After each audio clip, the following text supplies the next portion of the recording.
Hello, I'm Karen Christiansen, President of ACTS Retirement Life Communities. Welcome to our latest episode of ACTS Vision, Our Journey Forward, filmed on May 18, 2021. Since our last episode, there have been many encouraging developments in our battle against the COVID-19 pandemic. Thanks to the proven efficacy of the vaccines and the increasing rates of vaccination, as each day passes, all signs continue to point in a positive direction that we are getting closer to defeating this pandemic and returning to our pre-pandemic life and liberties throughout our country and within our ACTS communities.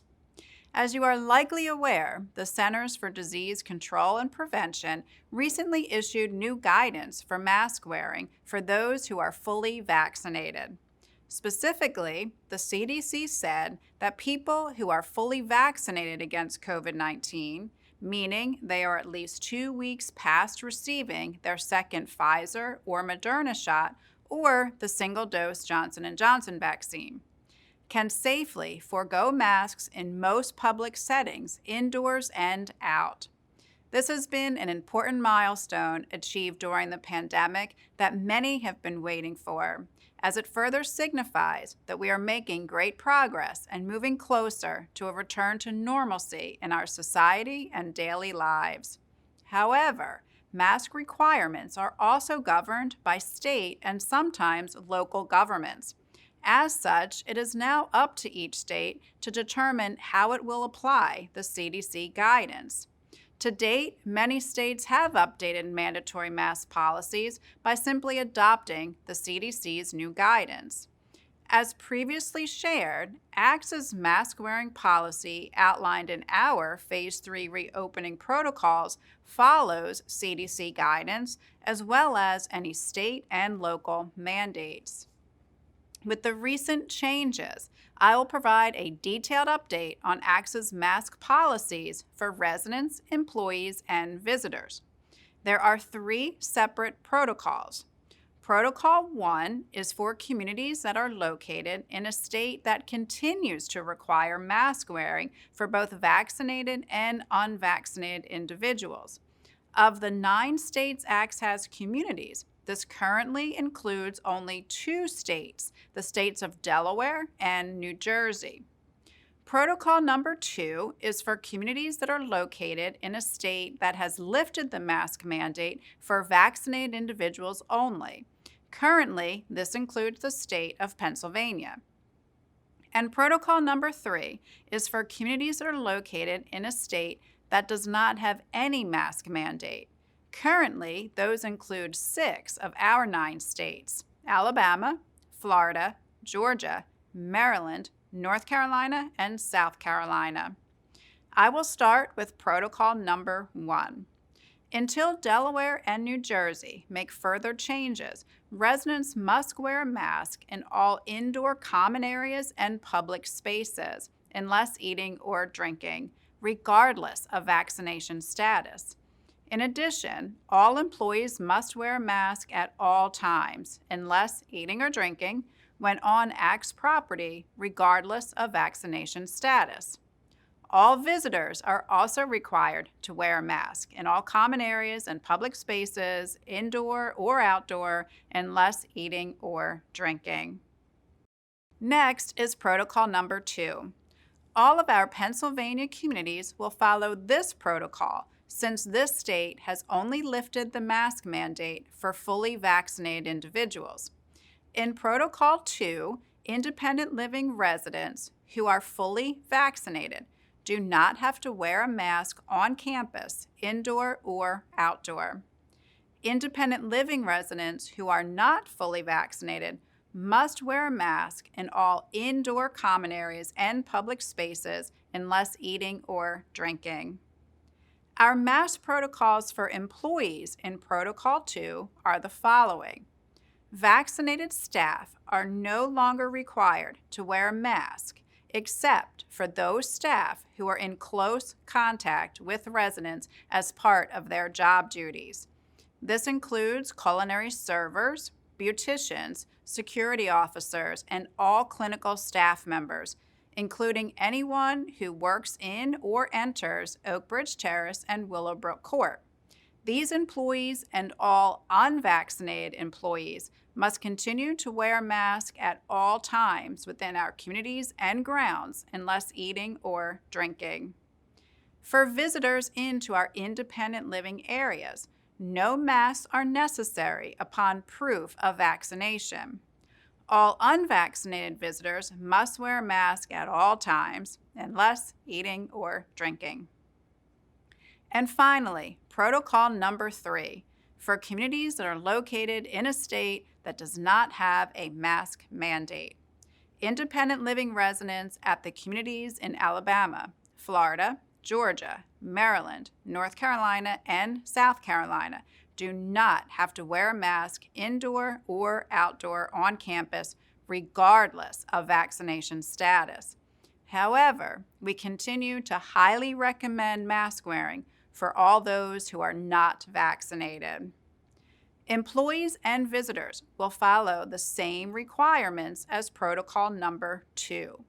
Vaccinated staff are no longer required to wear a mask, except for those staff who are in close contact with residents as part of their job duties. This includes culinary servers, beauticians, security officers, and all clinical staff members, including anyone who works in or enters Oakbridge Terrace and Willowbrook Court. These employees and all unvaccinated employees must continue to wear a mask at all times within our communities and grounds unless eating or drinking. For visitors into our independent living areas, no masks are necessary upon proof of vaccination. All unvaccinated visitors must wear a mask at all times, again, unless eating or drinking. These protocols will be provided in writing to each executive director. We will also continue to monitor state and local government mask requirements, which are often updated with little to no warning. Please be reminded that Oakbridge Terrace and Willowbrook Court have separate and additional regulations. As such, as required by law, masks are still required for all residents and visitors when entering Willowbrook Court and Oakbridge Terrace, but may be removed during personal visitation if your state or municipality allows and the person you are visiting is fully vaccinated. Masks are also required of all employees who work in or enter Oakbridge Terrace and Willowbrook Court. I would also like to emphasize that while the mask can be removed across many of our ACTS and local communities, proper hand hygiene and social distancing should continue, and masks should always be worn in crowded spaces, whether indoor or outdoor.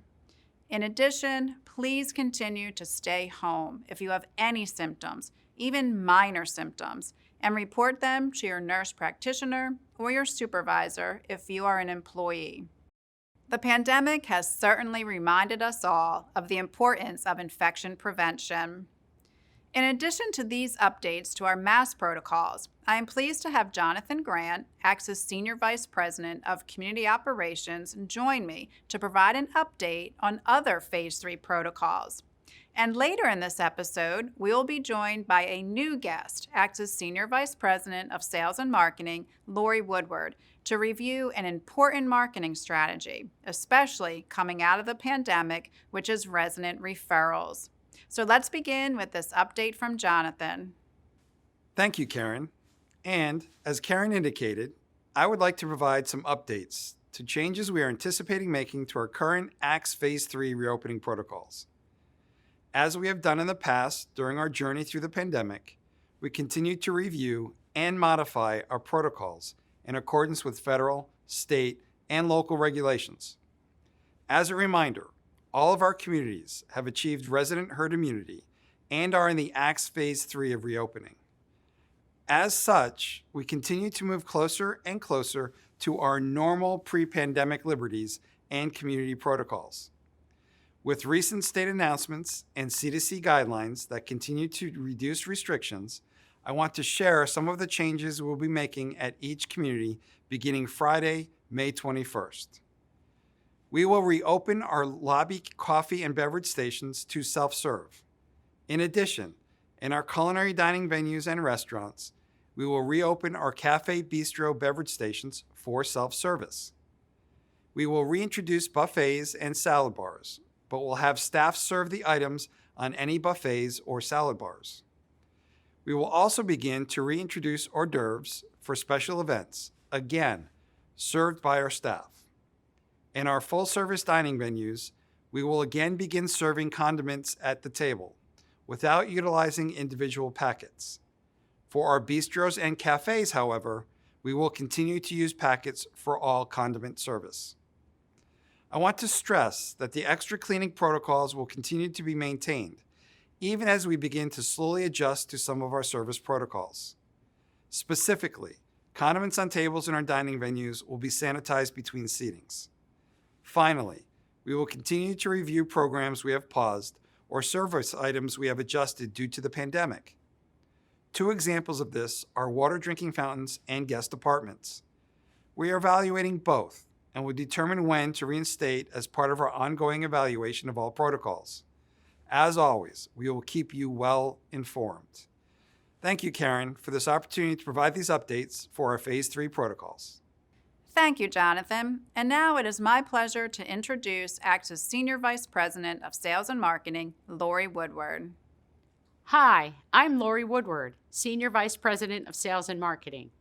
I know that many of you have a keen interest in how we market ACTS and our campuses, and I have appreciated your feedback as we continue to learn from you who once were in your journey before ultimately deciding to make a move to your ACTS community. Today, I wanted to speak to you about one of the most important aspects of our marketing strategy, you. One of the key ways that we measure our success in marketing is not how many people see our newspaper ads or how many people attend our events. The most important factor of our success is how many new prospective residents learn about ACTS from your good word. That's right. Resident referral is the most effective way that we have to influence new move-ins and increase occupancy. In a recent survey of ACTS residents, close to 90% of those who had moved in within the last year indicated that they would recommend that a friend move to an ACTS campus. This is powerful testimony to how, even during the world-changing events that happened with the COVID-19 pandemic, residents still found moving to their ACTS campus to be one of the best decisions they'd ever made. The recommendation from a resident is one of the most powerful influences on decision-making by those who are considering a possible future move, because you, our residents, provide credible and believable insights into the benefits of living on an ACTS campus. That is something that a glossy brochure or entertaining website video simply can't do. Your positive sentiments are what makes the difference. And with the COVID-19 pandemic, we rely on your positive messages even more as our prospects are bombarded by social media, TV, and print news, and just general opinions among friends about the impacts of the pandemic on senior living communities.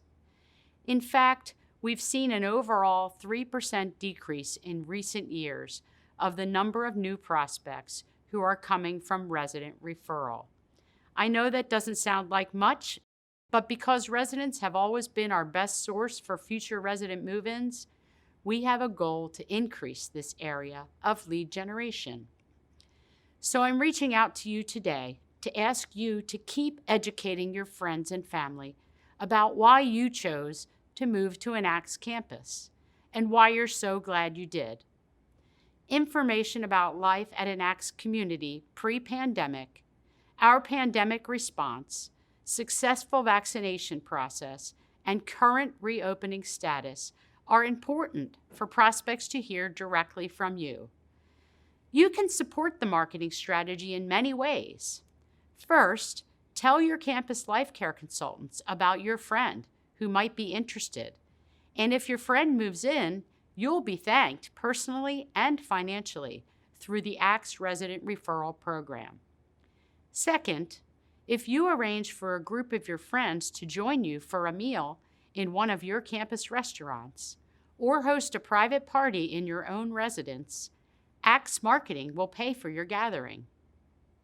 Third, this summer we will begin a new campaign asking you to write a positive review about your community on popular online channels such as Google and Facebook. Positive reviews have grown increasingly important in our marketing efforts as many people begin their research online. Your positive words on these channels will go a long way to keeping our communities vibrant and growing.